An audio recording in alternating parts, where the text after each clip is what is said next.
All systems go. Clear for liftoff.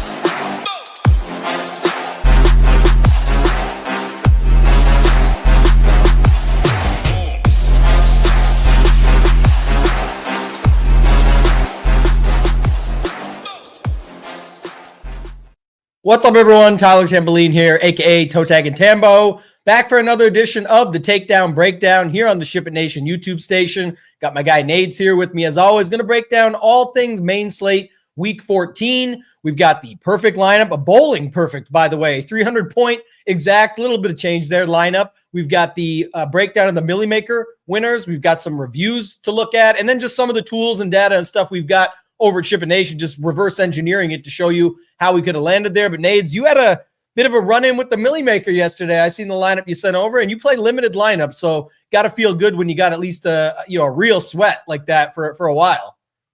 Yeah, no, it was fun. So I usually play 5 teams, right? I attack that 33.5 max, and then all the single entries that go along with it, and satellites and stuff like that. But I took a look at the slate yesterday and was like, okay, all my 5 lineups, everybody's lineups are looking this way. So I'm going to throw 2 lineups into the Millie that are built completely different. One of them was a Josh Allen double stack that we're going to see a lot of Josh Allen not double stacks, but a lot of Josh Allen, right? When we review these teams with the chalk running back. So yeah, it was, I didn't even know I had a sweat. I thought I was dead after I saw that game going crazy. Forgot about that one kind of hedge flip on the slate. So you talk about building in sets all the time. That's huge, right? I mean, majority of my portfolio and a lot of people's portfolios yesterday were built to the spend up running backs and 1 or 2 of those value guys, and then kind of the Darnold stuff and things like that. So just building in sets, giving yourself outs because like you talk about, right, 90%, 99% of your lineups going in are going to be dead, right? You just need the one to come through. So yeah, no, fun slate overall yesterday. Really good Sunday in general, really good Sunday for the community for the most part. But yeah, looking forward to breaking it down here. Yeah, I was trying to find this one yesterday.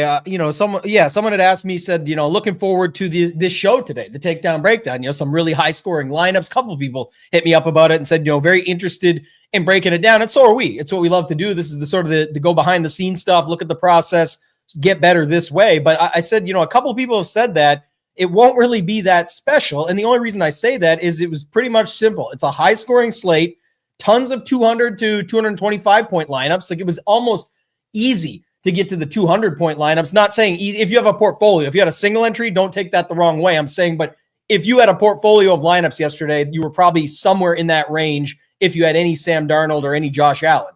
But a lot of it just came down to Addison and Nakua and getting them both together. That's what obviously was the liftoff point, if you will, of if you got those two, because it was probably Allen with Nakua and an Addison one-off, or it was the Darnold stuff with a secondary with Nakua, because the 2 chalk running backs, the best of the 2 chalk running backs, Charbonnet and Garindo, both got there again. So surprise, surprise, that's how it goes. But we'll look at all that and more and break it all down. Let's pop it up here, Nades. Let's do this. Let's go to the perfect lineup. I talked the bowling. Shout out to our guy G Risen, the bowler of the crew. He's got some 300s, by the way. He's actually a shark. But this is the crazy thing about it, Nades. Not only was it a 300-point perfect lineup, it used all the salary to do it. And just look at the build, man. Like Allen with Nakua. Shout out to our guy Degenerate75. I got that circled in my notes. I didn't run it either. I know he said he's a donkey and didn't either himself, but that lineup ended up being pretty solid if you just had those 2 and not try and figure out the other spots. And I kept talking about it yesterday, Nades, and this is the perfect lineup, so I know it won't always be there, but Garindo, Jennings, Addison, Jefferson, no Darnold. I said these combo packs, man, they're going to come through. I would not expect it to be that one in the perfect lineup. You'd think Darnold would be here. There's obviously a ton of conversions of this lineup you could do where you get to Darnold and move something around and still have a Millie Maker winning score. This is just the perfect lineup, but kick it over to you, Nades. Michael Meyer in there for Brock Bowers chalk, but what do you think? Yeah, overall, it's not the craziest lineup, and anytime, like I said, you kind of look at what won the $20 Millie, right? The lotto, and he was 20 points off from the perfect lineup. So it's not. Anytime you see something like that, I mean, usually we're seeing 40, 50, 60 points off a lot of times, right? And you're just really never getting to something like that. Whereas this, it makes sense, right? You talk about the combo pack. Everybody was attacking that Minnesota game in the dome there, and you can easily play Addison and Jefferson together, the volume they get. But not only that, look at the price points. Jefferson is not 9K. He's 7,800. Yeah, Addison, wide receiver 2, 1B, if you will, right? 1A, 1B, him and Jefferson in that offense, 5,300, right? So it's not like these guys are 7K and 9K, right? And then you look on the other side, Garendo and Jawan Jennings. Jawan Jennings was projected to be one of the best values on the slate. Now, his ownership came down from what it was projected at because Kelvin Austin and other guys like that opened up, right? So people moved off that. When they were already playing Garendo, they're like, okay, I'm just going to play Garendo, eat the chalk there. I know he's going to be mega popular, and I'm going to cut it off. You could easily add in a guy like Jawan Jennings because both of them are chalky on their individual aspects. But when you play them together, a lot of people, especially hand builders, especially casual, especially stuff that you're a lot of the field that you're going against is uncomfortable playing two guys like that on the same team because they think, it just doesn't make a lot of sense. But you look at the price points, 5,200 for wide receiver 1 since Ayuk spent off that offense, and 5,400 in a Shanahan offense when it doesn't matter who the running back is, right? It's a schemed running back offense there, and it's still Caleb Williams on the road in San Francisco against an overall good team, despite what everyone's kind of saying and stuff like that. So overall, love to build a ton. Probably weren't getting a mayor, but that's just the nature of the other guys kind of nuking, and you just landing on $2,700 tight end that's definitely involved in the offense. I mean, he plays 50+% of the snaps in there, and it's also kind of a pivot off of Bowers, who was 30-something% owned as the most expensive tight end, and Jacoby Myers on the same team. So yeah, nothing else is really too crazy about it, though. That's kind of the funny part. So I will note that, again, this is the perfect lineup. It's not like we're aiming to get, I shouldn't say that. Not like we're expecting to get here, but we're always trying to get optimal. But this is not what you need to win the Millie Maker. Like the Millie Maker winner was 274. So it's quite a gap between that, and you can move it around a bunch of different pieces. Simply, like I said, going down to Darnold and then popping Meyer up to somebody who failed. It wouldn't fail enough that it mattered, and you still would have got good points there. So I will just say, just looking at it, that is kind of the point, though, is when you're looking at your lineups, if there's only this 1 point of contention, I'll give an example from yesterday. A real example is I talked about it on the show, and I definitely had lineups that had Darnold, Jefferson, and Josh Oliver, right? There was coach speak on Josh Oliver. He only ended up getting like a 29-yard catch late in the game, but still for $2,700, that's kind of the point. There's almost 4 points on one play. Versus if he had got 1 or 2 of those and a touchdown, he becomes the version that fills in and allowed me just to get a little bit different with some of the chalk and with a common build. So if you are landing in your lineups, and we do this in the lineup review portion later, and we said this like last week, Nate, there was lineups we looked at like, all right, well, not only did you have to punt to this guy, but you punted this guy, and yes, you got these 2 ceilings. Remember, it was like the Jalen Hurts. What was it, like the week with Jalen Hurts, Derrick Henry, and AJ Brown? It's like, yeah, you got a nice little trio pack from that game, but you jammed like 4 punts to make it work. Unlike this, where in my example I just gave, all the other plays filled out nicely. We had running back value to make it work. That was clear, good value. We'll show that more in a second. But then you also had, you're just filling out your tight end spot with a tight end that fits the quarterback. You did this yesterday, and a lot of people did with Knox, right? I had somebody hop over and say, only mistake I made was Dawson Knox. And I look at their build and it'd say Josh Allen, Khalil Shakir with Nakua lineup with Knox. That's not a mistake. That's a bad result. It just didn't work out. I don't know if you have more to add on that, but just kind of the concept of being able to punt off one spot, if it makes sense, I'm fine with. Yeah, not only that, especially looking at the slate yesterday, right? You knew who was coming in chalk. Obviously, TJ Hawkinson, who was kind of in that mid-tier, upper mid-tier, right? Cade Otton, upper mid-tier, Brock Bowers all the way up at the top, Trey McBride all the way up at the top. So you're either in kind of that upper mid-tier echelon or all the way up at the top, right? So anybody else, when it's like that and I'm already attacking a stack, like a Josh Allen stack or something like that, I have no problem just adding in the tight end, right? I mean, when you're going in on an offense, you're expecting them to score points.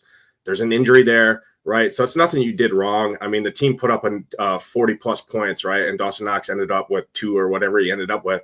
That's not you didn't do anything wrong, right? So just don't be afraid to add in a tight end like that, even if nobody's really talking about them or anything like that.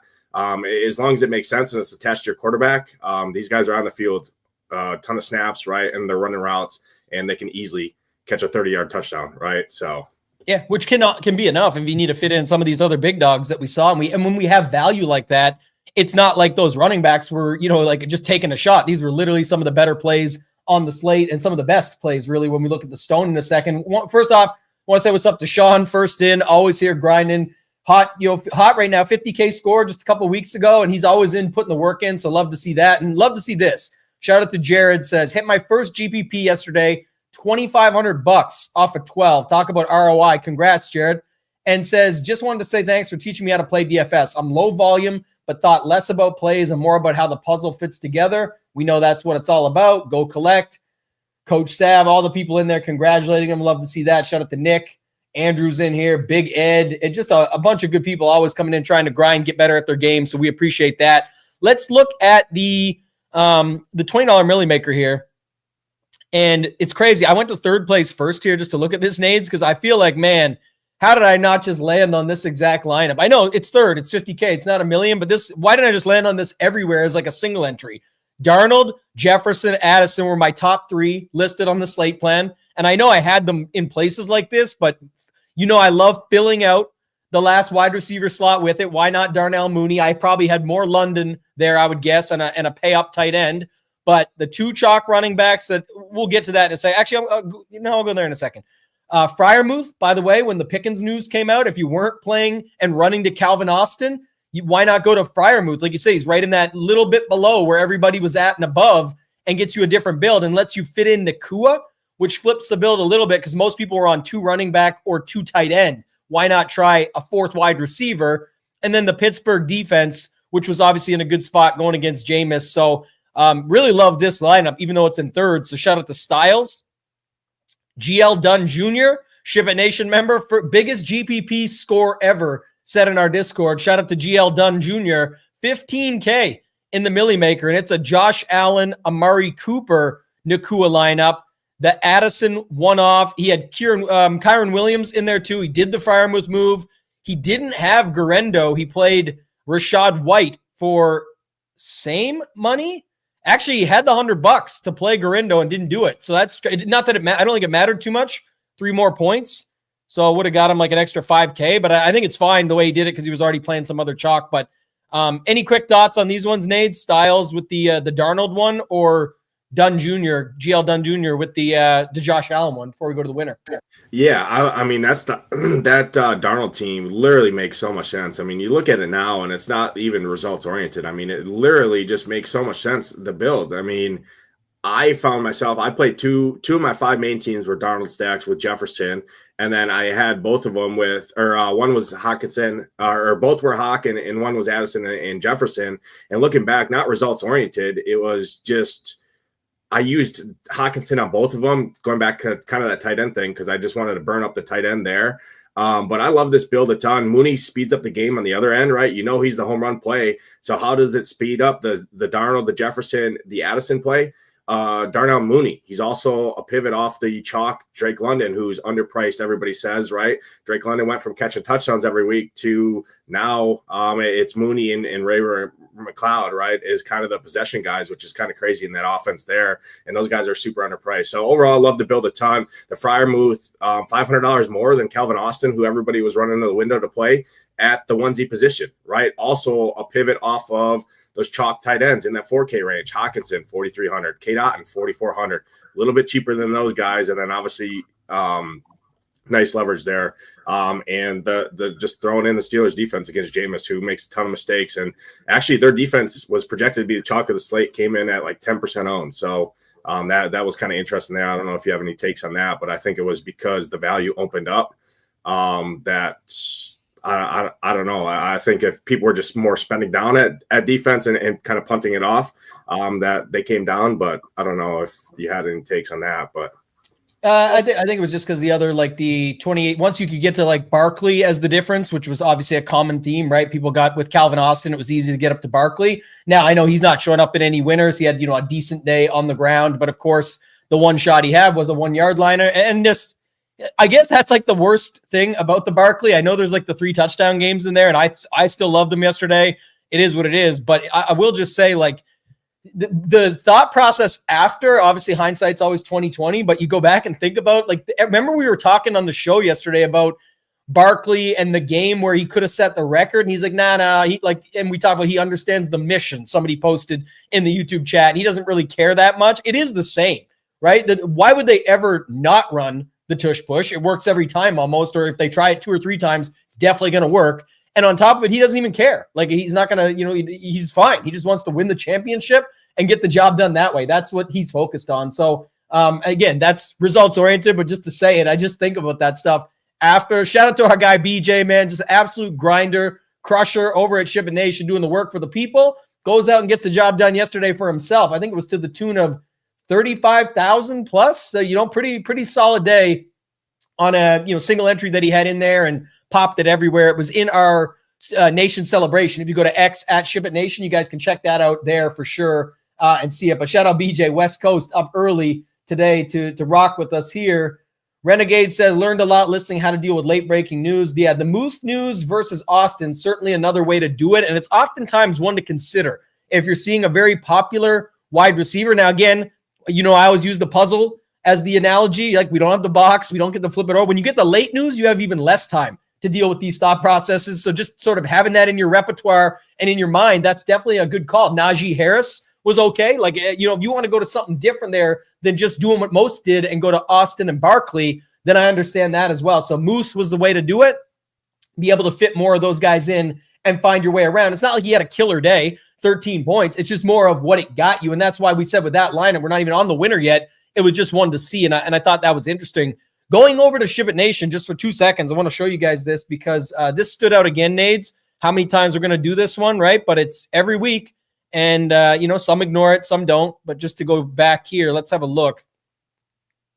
Garindo was like 22% to be optimal here. We had that. I mean, again, no one thinks these are sneaky, but I'm just saying when they're trying to fade them for no reason. Like, you could just plug these guys in. 41.3. If it doesn't work, it doesn't work. He's 4,800. If you're not doing it, something this strong, you should be doing something different. Like land on a Geno or land on a JSN one-off, like people put Nakua in the flex. You could, and not about who got there or why I'm saying, but if you're disagreeing with this, then how else is it happening? They still have a top stack ranking. They have a decent team total. They're on the road in a dome, all this. You can play Arizona D is a way you could get different from it. You could play the Geno stacks. You could land where most have Charbonnet or Garindo in the flex. You could land on someone like JSN or Metcalf and leverage it that way. Like, there's tons of different ways you could go. You could run Kyler, Harrison, McBride, or Wilson. Shout out to our guy Title. He was on the Wilson call yesterday. That happened early. Didn't fully matter on the slate, but a great call and just a way to get different and be comfortable with it. So you can do things differently, but we're not ignoring these, in the sense of it doesn't mean you lock it either. I'm not explaining it that way. I'm saying don't ignore it. There's a difference, Nades. And I don't know if you got thoughts on that, but just, I'm if I'm not playing it, I'm considering what that means in my next step. I'm not just ignoring it and hoping, the whole thing falls apart. Obviously, there's a chance he's going to get there. And if not, what does that look like? What's your thoughts on that? Yeah, so first of all, those optimum numbers are off the charts, and it's not like we went in and changed this because of the results. But the simple, easy way to cut into it is pair the defense with them. I mean, the 49ers defense came in, or the Seahawks came in at 3%. The 49ers defense came in at 5%. So that's an easy way right there to get different. You're off of all those other chalk defenses. Taking it a step further, right? Both of these two guys were proven before. We've seen this situation before, not with Garindo, but we've seen it with Jordan Mason. Guess who stepped in? Jordan Mason stepped in, took off the lion's share of the back, still succeeded just like CMC. It's the offensive scheme there in San Francisco, right? So Garindo, you knew he was going to step in. I mean, a guy by the name of Patrick Taylor who couldn't make it. I mean, he's bounced around the league, right? You knew Garindo was going to get the lion's share. And then Charbonnet, we've seen this sample size before. Charbonnet, that's why he was 70% owned. I mean, last time we seen this, he got like 90% of the snaps, right? Which is more than Saquon Barkley and guys like that are literally $5,000 more expensive, right? So it's just like, those are the two value plays you kind of just eat because it's good value. And it's not like we're like the Braylon Allen and the other guys, right? Those guys have more of an unknown. They're in terrible offenses, right? They have other guys there, right? Even when they're all healthy. I mean, they're all getting work. So the other kind of value running backs there that people were trying to pivot to just had a lot more kind of a lot more ways that they could go wrong, right? Compared to a Garindo or a Charbonnet, because we had literally sample sizes and we've seen it before. So that's another additional layer to add to it.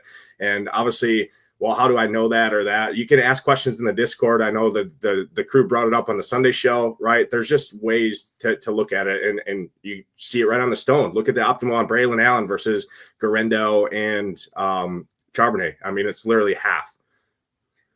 Yeah. The other thing too, this is, again, I wouldn't ignore this, but this was a note too. If you wanted to get different on Allen, like that's what I talked about. You could have played the Miami D. Again, not about results, just ways to get different. If he was the third guy up, and he was the third when it came to the optimal level here, but we talked about it yesterday, liking the Adams, or we liked Adams the most, and it ended up being him. There was lineups that I saw that featured him where when you weren't landing on Allen, why not play an Adams? That's kind of the leverage you're looking at, because Allen could be a good play, but you also worry that it's Aaron Rodgers and the guy seemingly never wants to hand it off when they get down to the red zone, end zone area. On top of the fact that O-line has some issues, there was lots of talks coming in about Isaiah Davis, and Isaiah Davis, another prime example, what I always talk about. He actually had a great day, right? He had the early touchdown. He had a bunch of touches. Like everything was fine, but just not going to be needed. More of an anytime touchdown bet or something like that. If you have the coach speak and want to get after it, where it frames your mind up that it may not be Allen, but that doesn't mean you have to move to Davis. That means you can either get different, like we just talked about with the other guys we talked about down below, or at different ways with them. I'm saying, like we talked about, play Adams instead, play Dolphins D, play the Tua stacks with Allen. We talked about that. It was actually a game that went off a little bit and just wasn't needed on the slate. But just to note, the alternative would be like my Mahomes, what was Kareem Hunt that week when I said, like, honestly, I'm not playing Mahomes, but I understand why people are this week. It should have made me keep my Kareem Hunt ownership in check, not need to go somewhere else. The thought process here could have been, that's why you're okay leaving Allen out of the bunch, but playing those other two chalk running backs. And before we go to the winner of the $20, I do just want to show this quickly using Shiptimizer, because this is something I want to show off. So the optimal we had yesterday wouldn't have shipped anything, but it had, Darnold, it had Garindo, it had Charbonnet, it had the usual suspects, if you will. It had a projected point total of 146.7. And I know, so people are looking at this and the process and breaking it all down. So I just want to go back real quick to here. This lineup, I'll try and do it from heart just to delete it and see if I can even remember it. It was at 135, but just to show it, if I turn off hand build and go here and go by projected value, Darnold, and then we talked about Jefferson, and we talked about Addison and Mooney, right? Was the guy we said, if you set it up that way, Nades? Where's Mooney was 50 something. Hold on. No, it's here. I got it. So then these two running backs up top, they plug in easily like that. And this is just one variation I got to, where even if you go with the chalk D, the Saints, the top value, Njoku, it leaves 7,100. And who's the other guy we liked at 7,100 this week was Tyreek, right? We were talking about that game a ton. And this lineup even. So just to note, this lineup here, I think it got to 260 or something, 265. Like, it was a huge score. It wasn't enough to ship the Millie, but it was right there. And this is something you could almost hand build off the stuff. It still had lower owned options in it. Like Mooney wasn't super owned. Tyreek wasn't going to be scheduled to be super owned. Addison and Njoku were kept in check. So this is just a prime example at 133.5. And if you compare it to here, 146, you're only 10 off of this. This lineup has nobody under 10%. There's literally no leverage. The projected ownership is high, and the product ownership is obviously high, because when you're multiplying out those bigger numbers, you're not getting anybody below 10. So it's not going to be good. And if you go back to here, this one was 135.5, but only 10 points or 11 points off the optimal, 12 points, whatever it exactly is. My point more so being, I'm excited when it's within those types of points, correlated, makes sense, hits on the spots, even has the good chalk in it that we showed you off the stone, and you're able to get to that and more. That to me makes sense. You go over to the stack rankings, Darnold, Jefferson, Njoku. By the way, Muth ended up top there, what we saw, right? Like, so you're looking at some of this stuff. It fits. That's just my point. So if you're looking at how to use the optimizer, this is one way to do it. And I will use that real quick just to talk about it because it did launch today. But DFS Mastermind, you guys haven't yet checked it out. This was the feedback. You can check it all out here. But a lot of people took this little hour and 17-minute course that I did. I go through on DFS Mastermind my actual strategy and my process for using Shiptimizer. You can apply it to any optimizer, but these are some of the comments people talked about. Like, it's one guy said it's like a father telling his son, here's the shed, here are the tools, go treat the yard, versus a father showing his son, here's the shed, here are the tools. This is the way I treat the lawn. He finds effective, and then the son goes out and does it. So you can check it out. I just want to bring that up because a lot of people wonder how that works. I think that's the key, is just get your own process, learn from others, and apply it to yours. But clearly that just shows you another way, even by hand, that you could do it. And I'll go back to it in a second because I want to show the Josh Allen version. But let's look at this winner, Nades. Josh Allen. So shout out to Snake DM 17. Elid Cats 1. Congrats as well, but been on an absolute heater, I know, and got second in the Millie, but has had a ton of big wins and live final seats lately. So congrats to them as well. But here's the winner, Nades. Take us through it. Snake DM 17. Go through the lineup and what you think. Yeah, so he had I just looked. He had 15 lineups in the Millie here. So another spot where you need 150 to win, right? This, I mean, I don't think we've seen 150 winner win the Millie all year, right? In the main lotto contest. So that just throws everyone out there as I can't play the Millie, right? I can't take a shot. Now, is it the best tournament to play if that's the only thing you're playing? Absolutely not. But is it a tournament you can throw in and add in for the what if, right? The what if. Jerry talks about that. Scarface talks about that all the time in the Discord and that, and in your interview talking about DFS Mastermind, that it just gives you ceiling, right? But going back to this lineup here, the Josh Allen, I really like that because it flipped the build on the script. It flipped the build on its head yesterday. Everyone at 8K everyone at 8K was playing Alvin Kamara yesterday. I get it. It's a different position. But since you're plugging in both the value running backs, most people in the flex were adding in Kamara. What did he do? He didn't go with 3 running backs. He or she didn't go with 3 running backs in the build. They went and added a 3rd running back in Josh Allen, right? But played him at the quarterback position, stacked him up with Shakir, right? Played the roulette, got lucky there and hit Shakir. But that's the nature. I'm sure in his portfolio, he had other guys mixed in or naked Josh Allen and stuff like that. So I really like that because, I mean, Sam Darnold yesterday was 6,100. He was projected to be very chalky there. And then you had the AOC stuff, the cheap guys, AOC, Will Levis, Baker Mayfield, Sam Darnold. Those were your chalk quarterbacks. They were $2,000 or more cheaper than Josh Allen, right? And it allowed you to spend up then at running back. So flipping the build there, spending up at wide receiver with the Puka Nacua. Really like that. We already talked about the Mooney game in that little Mooney-Addison correlation. I like that quite a bit. I think that's pretty sharp because Mooney's a pivot off of Drake London in the same game, and Addison's a pivot off of Hawkinson and Justin Jefferson, who are both higher owned at much higher. While Addison is a little bit more, I think $1,100 more than Hawkinson, who he could have played there in that flex, but he's also cheaper. $2,500 cheaper or $1,500 cheaper than Jefferson at the same position. You get a secondary stack, Addison and Mooney speeds it up, right? They go back and forth. I really like that. 2 wide receiver ones, if you will, right, on their teams, or it could be wide receiver ones and go back and forth. And then you just plug in the value. And the Freiermuth value we already talked about, I thought was a very sharp play because Pickens was out. Pickens was their possession guy, right? Calvin Austin was always going to play his same role, right? He was always going to be the home run play guy. He's not going to all of a sudden get thrusted in there and catch 12 balls, right? Who do those targets for Pickens go to? Most likely Freiermuth. Now, did Freiermuth absolutely smash? Absolutely not. But you knew there was more targets available, right? 6 to 7, 8 targets a week. Pickens was getting. Those have to go somewhere. They're not all going to go to Calvin Austin. Why not just go to the guy that's already heavily involved over the middle of the field? If Russ is getting pressure, right, in that division game, why can't it be Freiermuth at a onesie position that's also leverage off of Hawkinson because you're already playing Jordan Addison and things like that. So I love the build a ton. Yeah, the build's amazing. Like realistically, you look at it. That's why I said I'm going to go back and work backwards real quick just to show you guys. But another prime example, right? Got to the chalk running backs, and then how can I play a stack that's different within it? I think the chat brought up some good stuff too. So like Sean said that exact comment. So shout out to him. That's what it was, and I'll go there in a second. Morse said exactly what I did, but faded Allen and ate the other chalk. And then Sean made a good point too.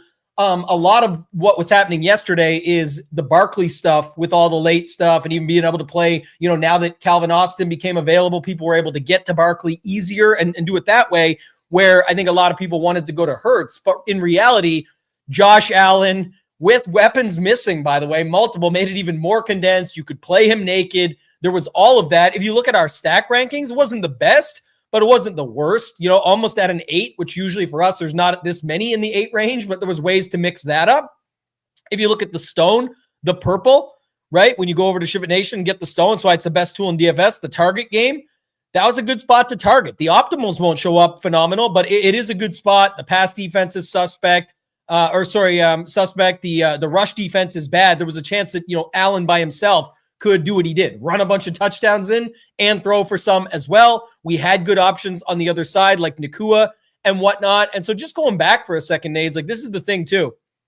You can almost work backwards.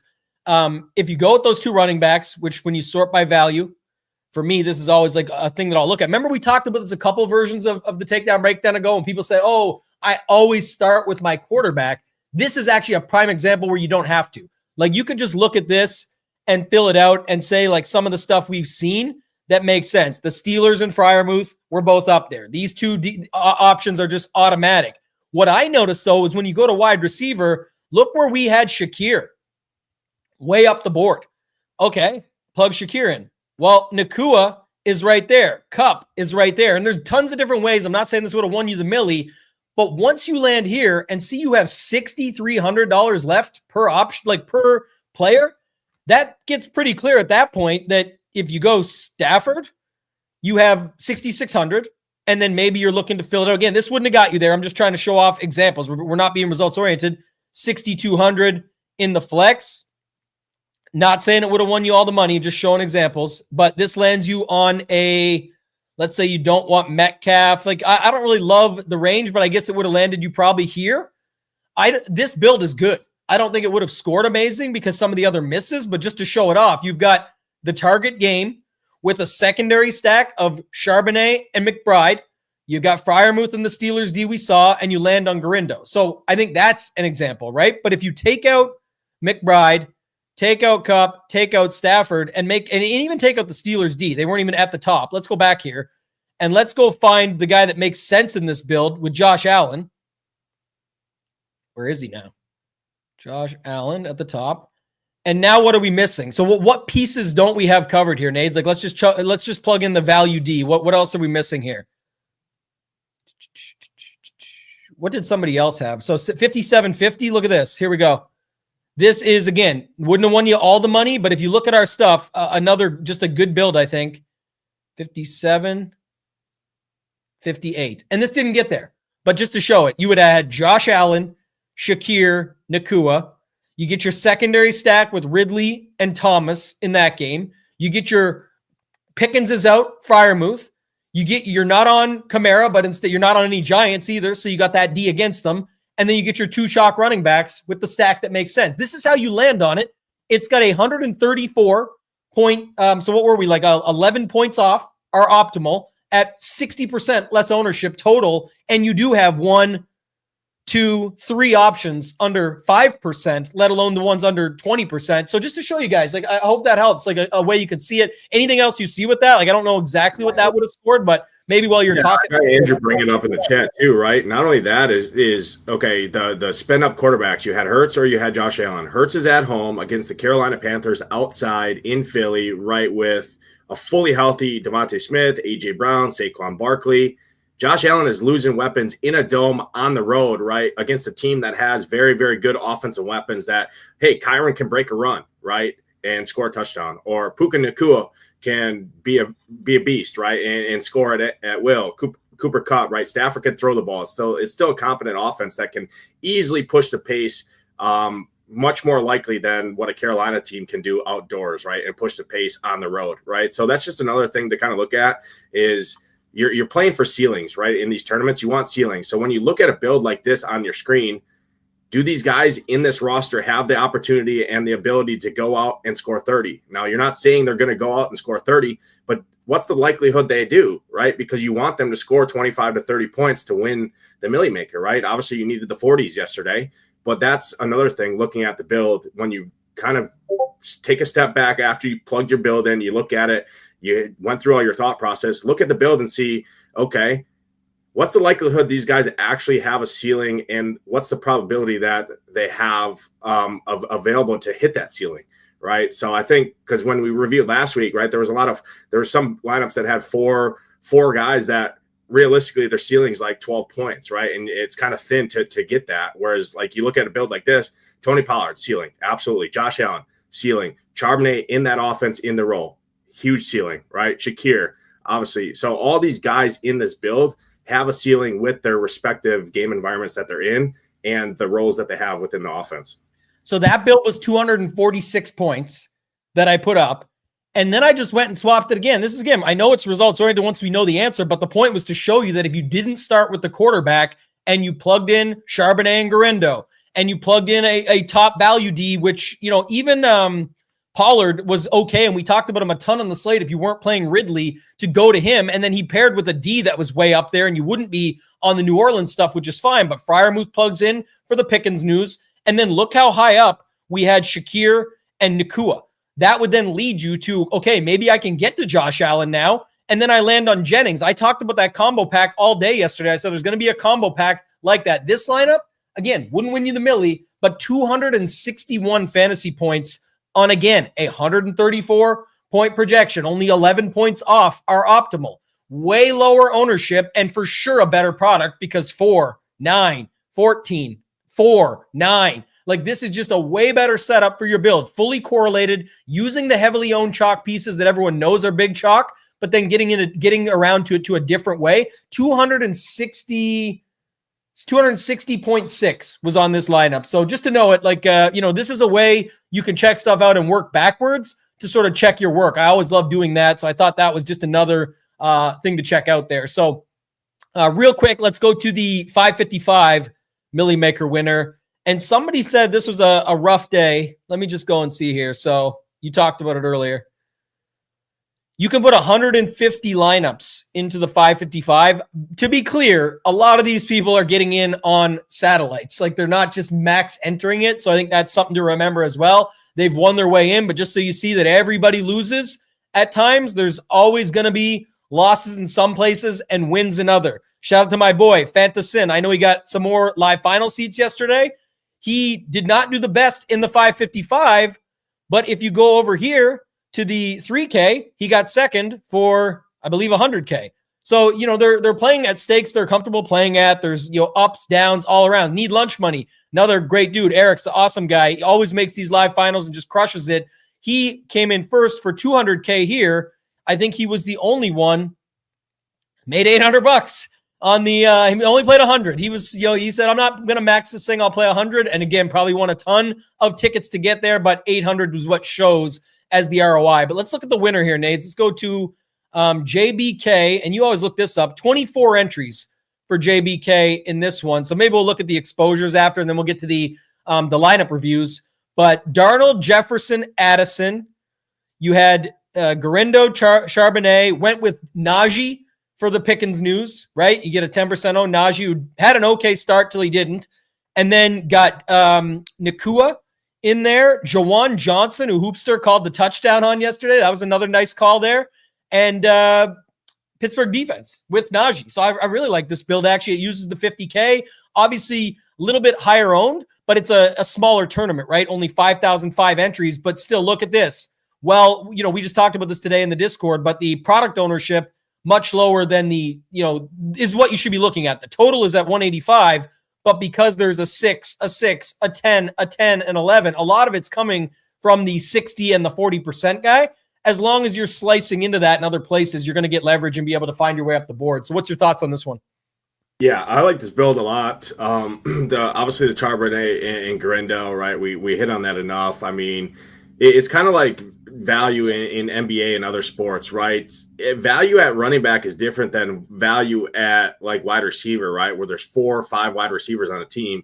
Running back, there's one, maybe 2 guys, right? In that. So I'm much more comfortable eating value at a running back position where you know they're going to touch the ball. They don't have to rely on somebody else to get them the ball. Right. So I like that a lot. I did want to call that out one more time there. But the Darnold, the Jefferson, the Addison stack, like that a ton. It was highlighted in our slate plan. If you're not playing Hawkinson, who's projected to be chalk at tight end, why not slot in an Addison to say if it's not Hawk, it's got to be somebody else. If you're double stacking Darnold, if he's going out there and throwing 3 touchdowns, 300 yards, right, it's likely another wide receiver or tight end or somebody else outside of Jefferson is going to come along there. So I like that.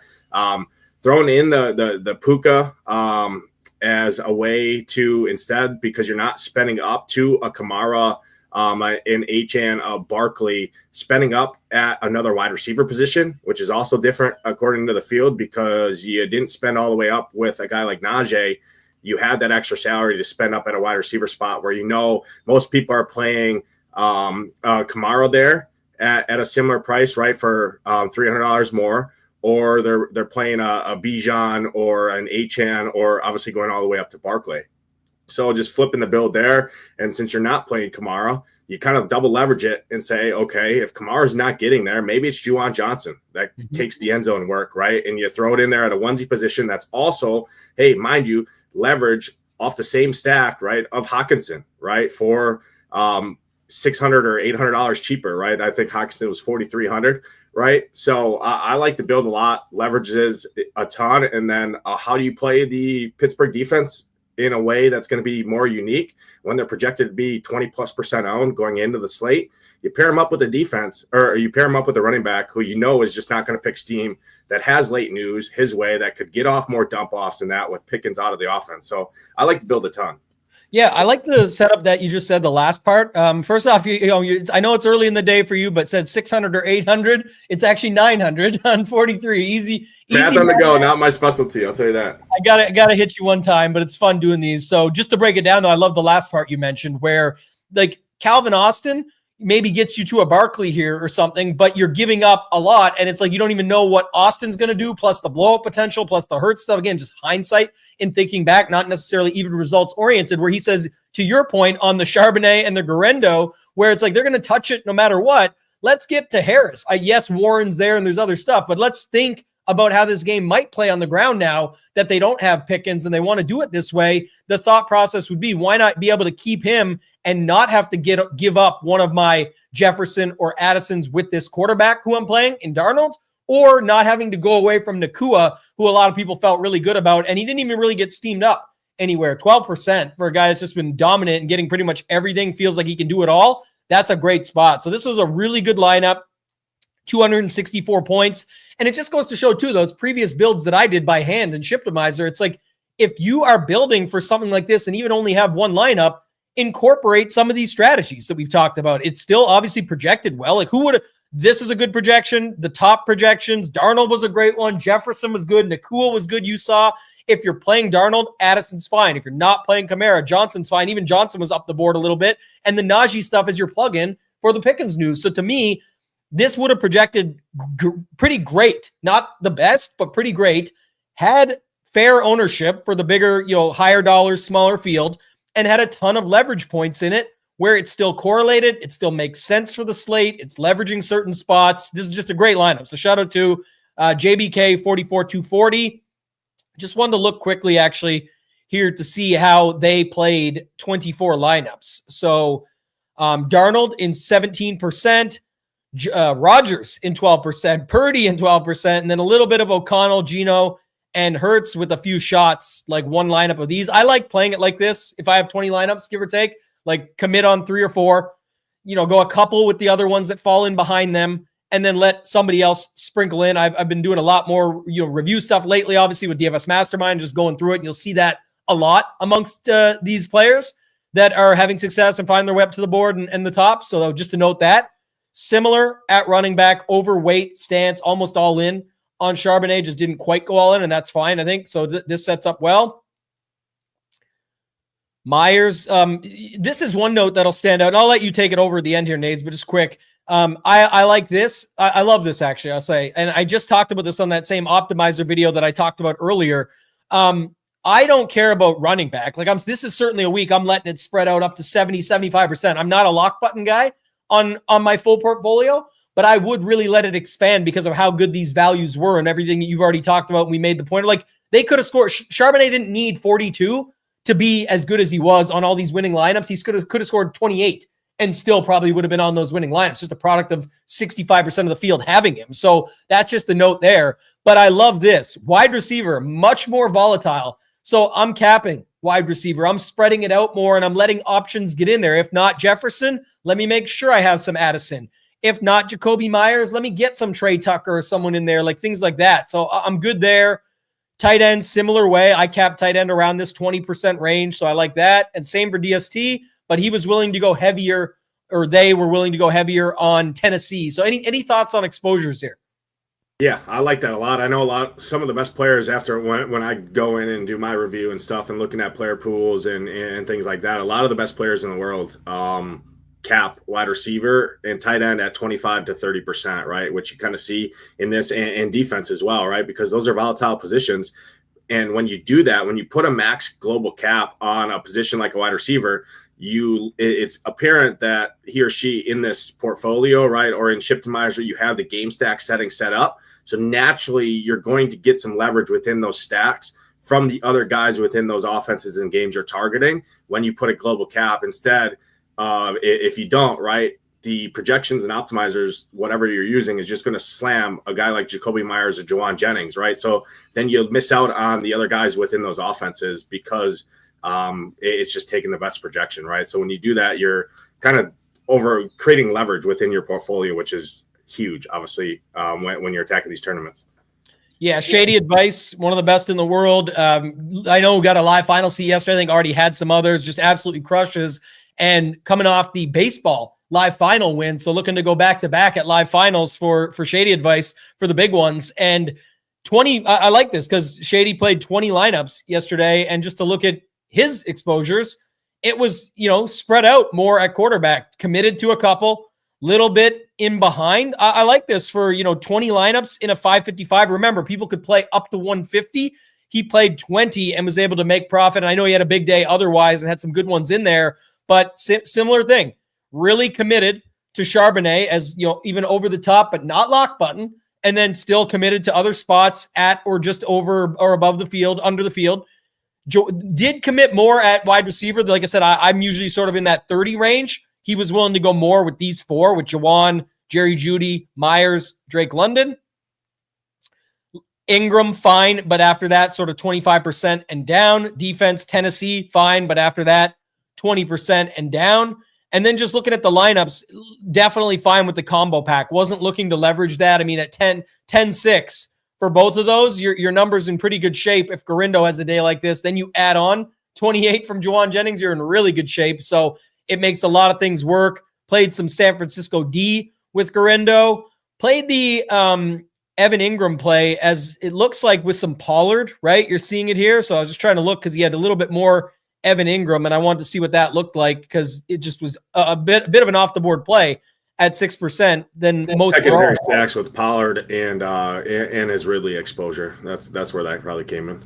Yeah, it looks like it. That's why I seen some of it was with Pollard. Pollard with the Tennessee D was another one I liked quite a bit. He's got that in here a couple times. Don't know if he's forcing it, but a Kamara with the Saints D. So these deep dives are what I like, right? That's where I'm going to go through and see what other players are doing and how they're handling certain spots. How does somebody play 5 lineups? Here's another one. If I go to, let's see here if we can see real quick. I've got 5 lineups at the end of the month for the Mega Ultimate or whatever it's called there. And that's the one that I'm going to be looking at because it's a 3,000 person field, but it will play very similar to this. So I would spend time going in and looking like Sheets, really solid player, great dude. I'm actually going to have an interview with him for DFS Mastermind soon to see how did he play his 5 teams, right? And then look at what he did with his stuff, because you can just go compare exposures and that they didn't do well, but it's more about how he's playing them than not. So let's look at some lineup reviews quick. This was what I wanted to talk about first. So shout out to Broke Dad.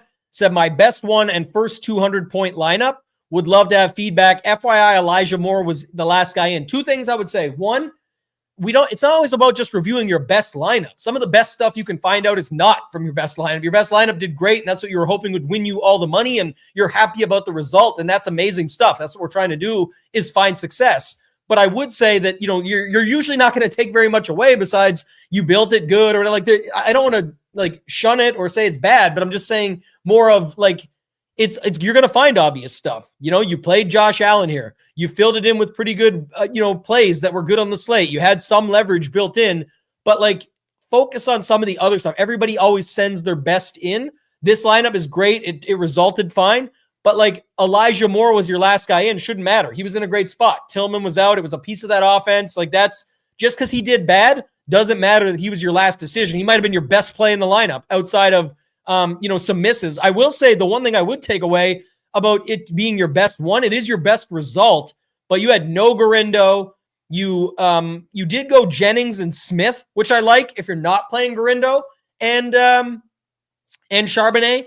And so you did a double flip because you flipped Charbonnet to JSN. You flipped Jennings from Garindo, but you almost did a quadruple flip because then you played Braylon Allen as the other cheap running back instead of them.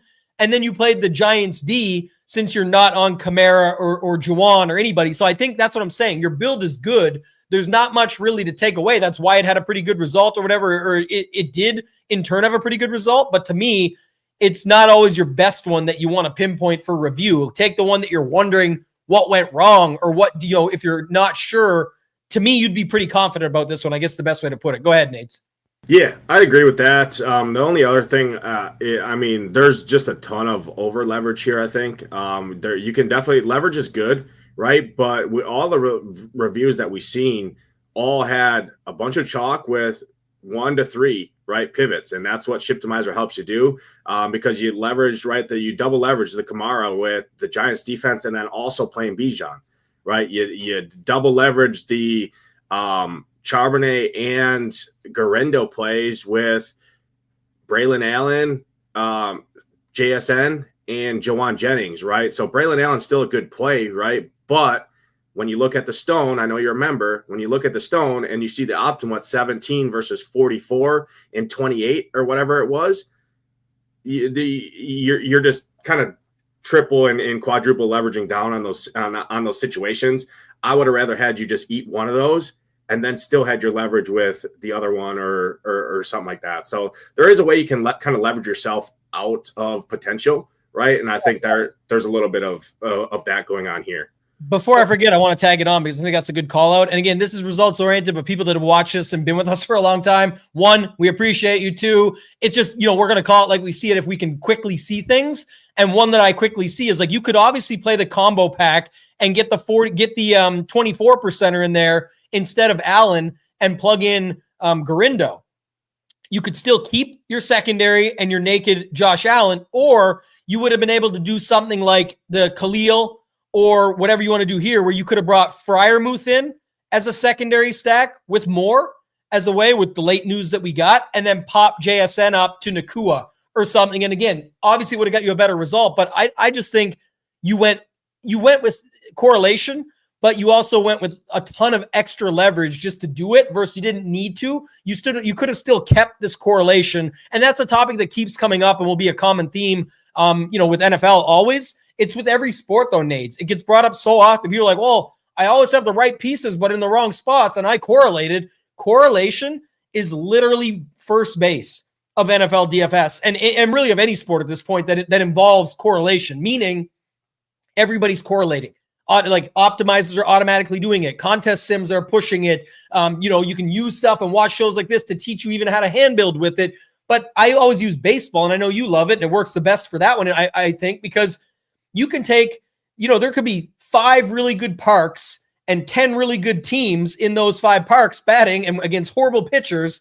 But there's this offense that everybody knows could pop off and is still expensive, but they're going against a much better pitcher in a worse park. You can stack that 1 through 5, land on a secondary stack of 1 through 3 on a cheaper team and get 2 decent pitchers in there. And guess what? Ba-boom, you're correlated. It's a terrible build. It might be 30 points off the optimal going in. Like, just because you're correlated doesn't mean you have a good lineup. It's a starting point that makes less things need to go your way. So I definitely recommend correlation. I'm saying, but you're not just stopping there. You're looking at game theory, leverage, the additional pieces where what can you get away with and what still makes sense. It's not results oriented here to say, just put in the combo pack with Garindo over Allen, where there was the most, the stone, the tools, everything makes it make more sense. Drop Smith down. There was no real leverage or anything needed to Miami, but we like the spot. So I'm not going to take it away from you. It fits the secondary stack with Allen, but you already had a Cleveland guy that made sense. And if you put Freiermuth in here, you get the same points, but pick up some cash to be able to go from JSN up to Nakua. At that same token, you could have left a little bit of money or dropped down Allen from Garindo, who I just said, and played Charbonnet. So you still could have had Charbonnet.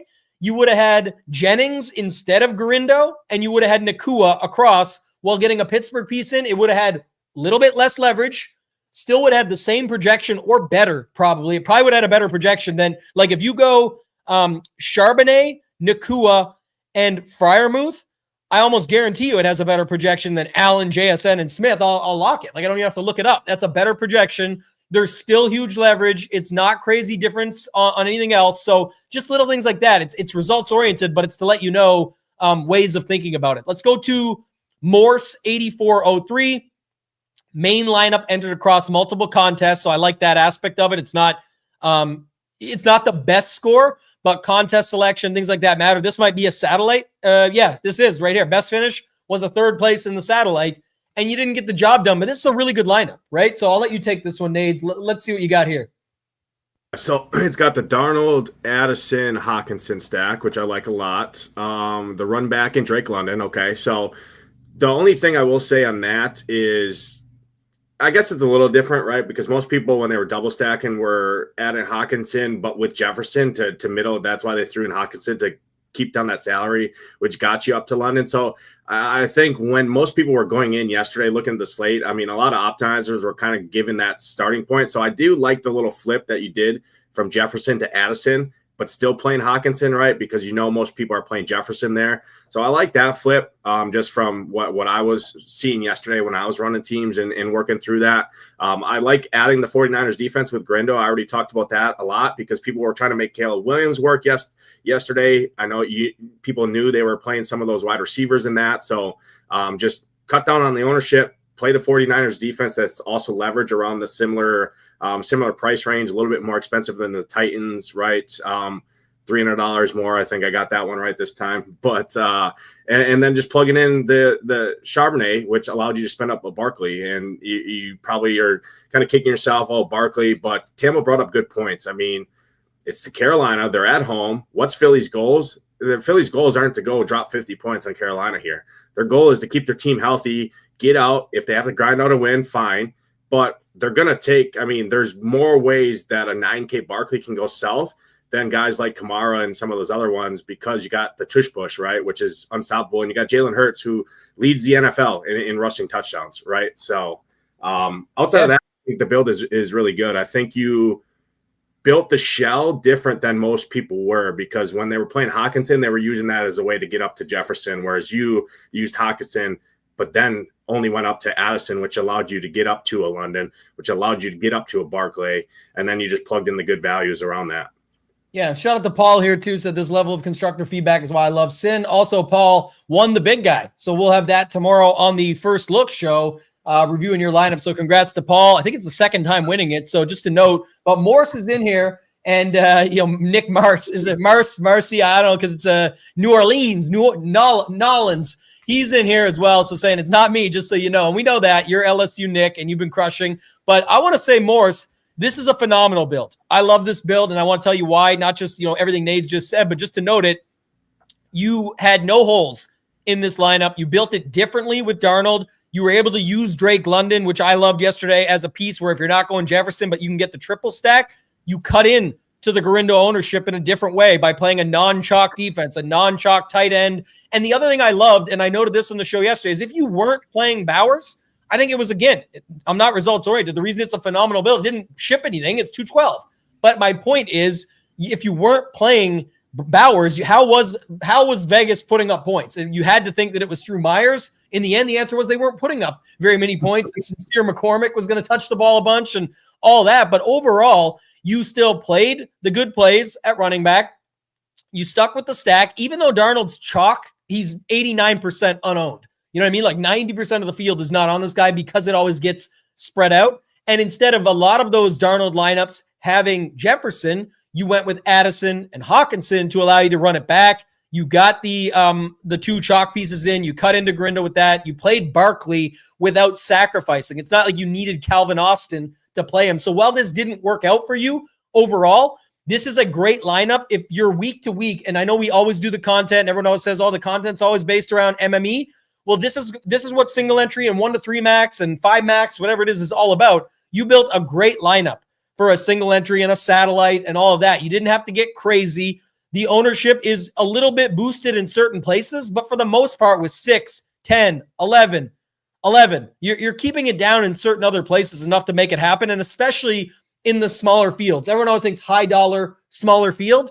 It doesn't even have to be in high dollar. It's any smaller field. You're not going completely off the board. You're just using the pieces and building them in a different way. And a lot of people that played Barkley had to sacrifice and play Calvin Austin or something like that. You just didn't get good results out of Barkley, London, Myers, and Hawkinson, but the build was great. So phenomenal job to you.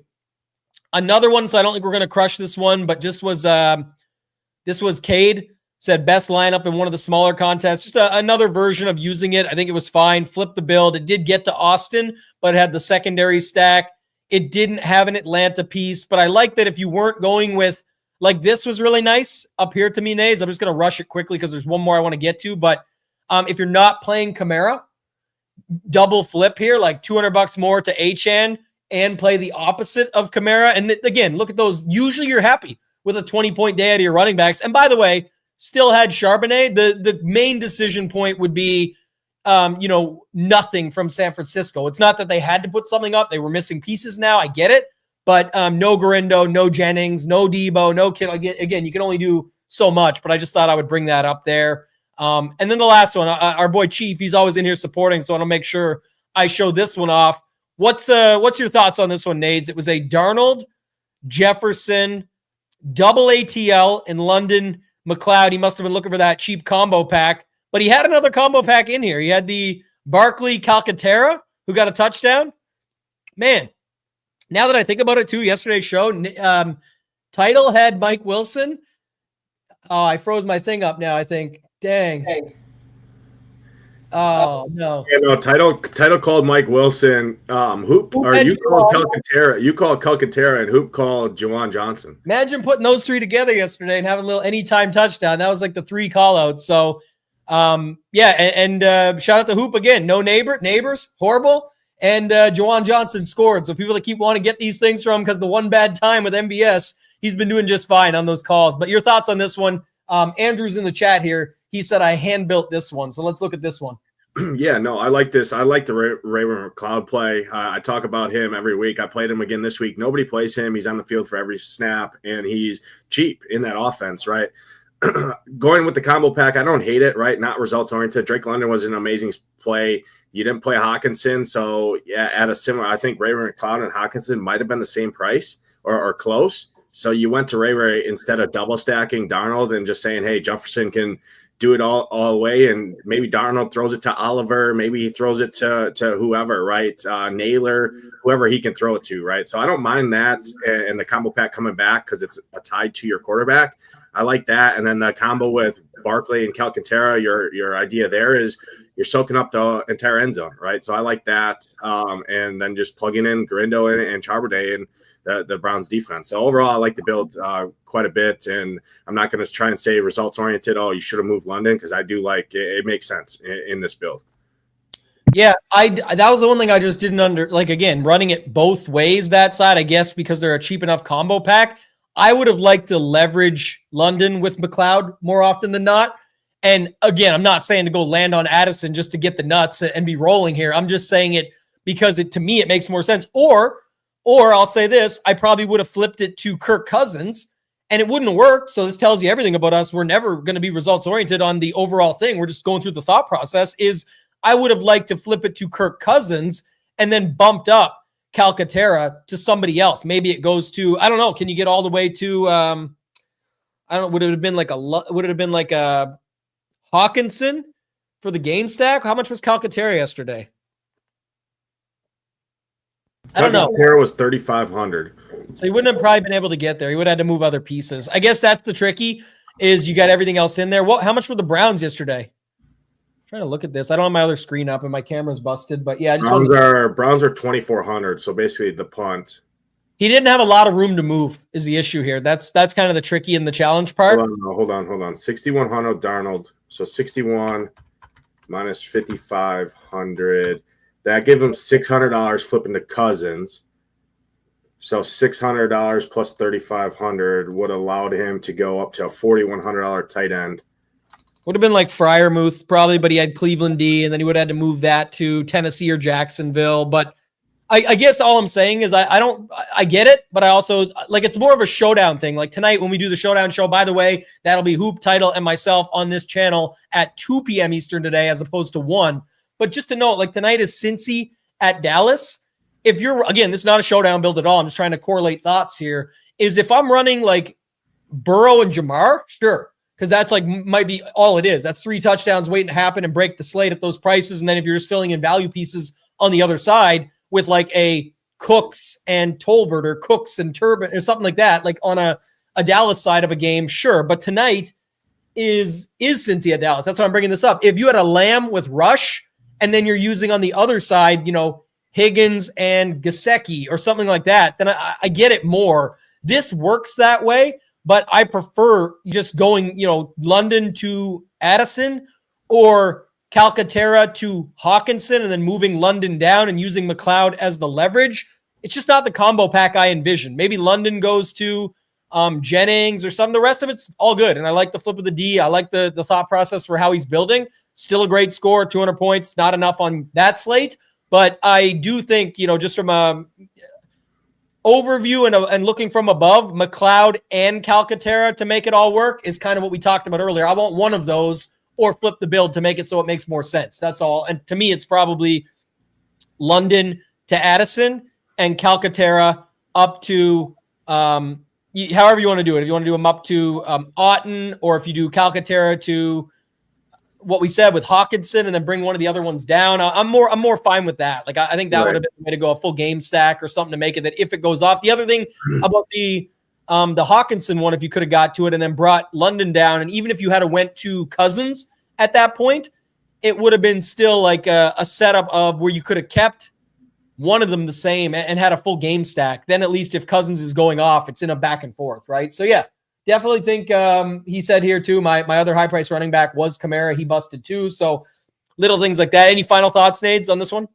No, I think it was good. I like the flip with the Browns D, right? You're not playing Calvin Austin and all that, so flip it, and you're not playing the Steelers D. So I always like that flip. You didn't do anything wrong there. I know he was trying to explain that. So I like that thought process. But yeah, you brought up a good point. Probably in a build like this, flipping it to Cousins and then moving to Calcaterra somewhere or something like that, I think makes the most sense here. Not results oriented, right? Cousins obviously didn't do good, right?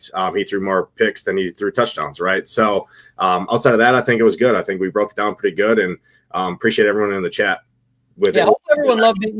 The stuff I like is when we can go through and show you on the actual tool, Shiptimizer, the Stone, the stack rankings, all these things on ways you can find these builds. We're not just making it up. Sure, we know the results now, but giving you actual theory on how you could have got to it. So if you want the Stone, if you want the stuff, we've got it for Showdown. We've got all the other sports and coverage. But if you're looking for just football, the rest of season packages, instead of paying like $160 for the next 3 months, you can just pay $99 and get in the Discord right away, get everything that we talked about from a content perspective.